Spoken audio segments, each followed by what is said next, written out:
Hello and welcome to another This Week in Racing Diecast review. Today we have a very special pair of cars.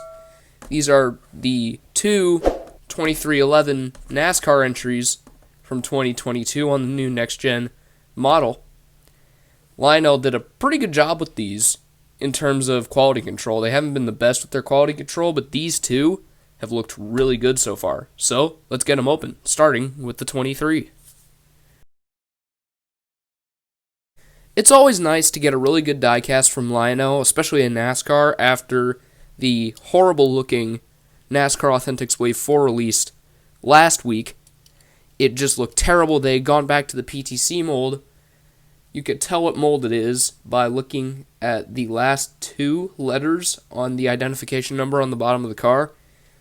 If it says PTC, another way to check and see if the car you get is on the PTC mold, the Goodyear Eagle logos on the tires will be larger, and they'll generally look more like toys. But anyway, this is Bubba Wallace's DoorDash number 23 that they did screw up a little bit. Here's why.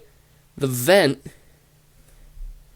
on this side is covered by the DoorDash logo. So whoever was in charge of putting the logos on in order, they screwed up. But on the side, beautiful paint scheme. It's the same basic base of the car as the Kurt Busch car. But looking at it, we got DoorDash, his other two sponsors, McDonald's and Dr. Pepper. Got the 23 NASCAR Cup Series. Goodyear is in blue, which I find odd. Bubba's other three primary sponsors, Ideos, Columbia, and Root Insurance. Got a lot of DoorDash, Toyota 23 on the back. The spoilers are bigger for the Gen 7 model. With these Action Racing Collectibles boxes, you do get the name banners on the windshield, as with NASCAR Authentics you do not. But that's pretty much it for this car.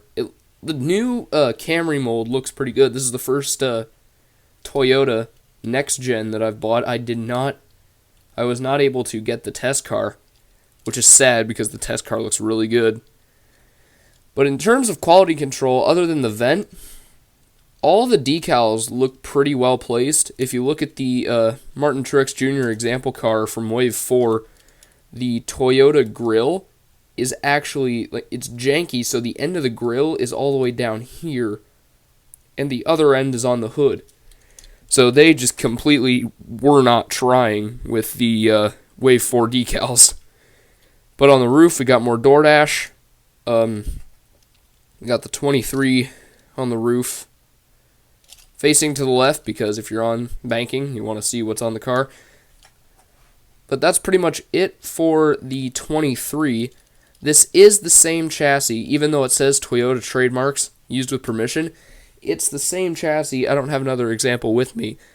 But it's the same as the Chevy and the Ford, so these are interchangeable if you're doing customs and you forget which chassis goes on what. So that's really helpful. So if you're doing customs, if you lose track of which chassis belongs to which car, it is not a problem because they're all the same. But moving on to the beautiful Money Lion number 45, driven by Kurt Busch for most of the season, then by Ty Gibbs all the way up until the playoffs, and then by Bubba Wallace for the rest of the season, because Kurt Busch was out with a concussion for the rest of the season after Pocono, and he also announced his retirement, so he will not be coming back full-time. Tyler Reddick will drive this car next year. Michael Jordan's just trying to fill out a whole basketball team for one car in one single season, which is not how you're supposed to do it. But anyway, let's get this beautiful number 45 Moneyline car open.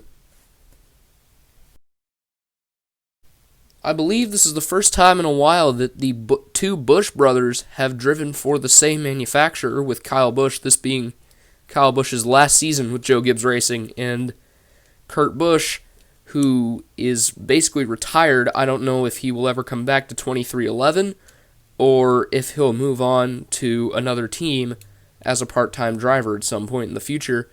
But looking at this beautiful number 45 Moneyline car, you have the big Moneyline logo. That's why they moved the number forward, so they had more room for the sponsors. His other sponsor, McDonald's, they did a fusion livery with McDonald's on the front and Moneyline on the back that looks really good. I really want that diecast. But on the back, it's the same layout as the 23, really, with the logos in the same places, except the logos are swapped. But this beautiful teal color, got 45 and the Moneyline logos on the top. This beautiful teal color. It's just... I love the paint schemes this year because it's so easy to pick out the cars on track now because all the colors are so different and vibrant. I love it. But compared to Bubba Wallace, Kurt Busch did not have as many sponsors. He had McDonald's and he had Monster Energy, which I don't believe Lionel has the rights to make a Monster Energy diecast, which is why you haven't seen like a Riley Herbst or a Haley Deegan Monster Energy truck. Well, you haven't seen any trucks at all because none of them get ordered. But overall, this is a pretty decent car in terms of quality control. They can't screw up with the... Oh. I guess, you want the vents to be there. The vents aren't there. So on this one, they put the DoorDash logo over the vent, and here, the vents aren't even there. So, you can sort of see where they're supposed to be, if I put it in the light, but they're not there. So... Again, bigger spoiler with the Gen 7s. I wish I had a Gen 6 that I'm not painting to compare to, but because all the cars I'm painting look ugly right now. But again, same chassis. It's on the EL mold, which is 15 million times better. And if you're a new NASCAR collector, these cars do roll. They do roll pretty smoothly. They aren't like Spark models or Green Light. Well, green light models roll. Like this Ford rolls. But, that's pretty much it for this diecast review. Thank you, everyone, for watching. Make sure to subscribe and hit the bell so you don't miss any new content. I have a community tab now, so, gotta make sure you're subscribed so you see all the community tab stuff. I have resources out there. Any, NASCAR updates or news articles that I'm really interested in, that I might want to share with you, so stay tuned for that. Make sure to like the video, share with your friends. I'll see you all next time when I review this, the Kyle Busch number 18 DeWalt Chrome number Toyota Camry for Joe Gibbs Racing. So, I'll see you all next time. Make sure to like, share, subscribe, and hit the bell so you don't miss any new content. Bye.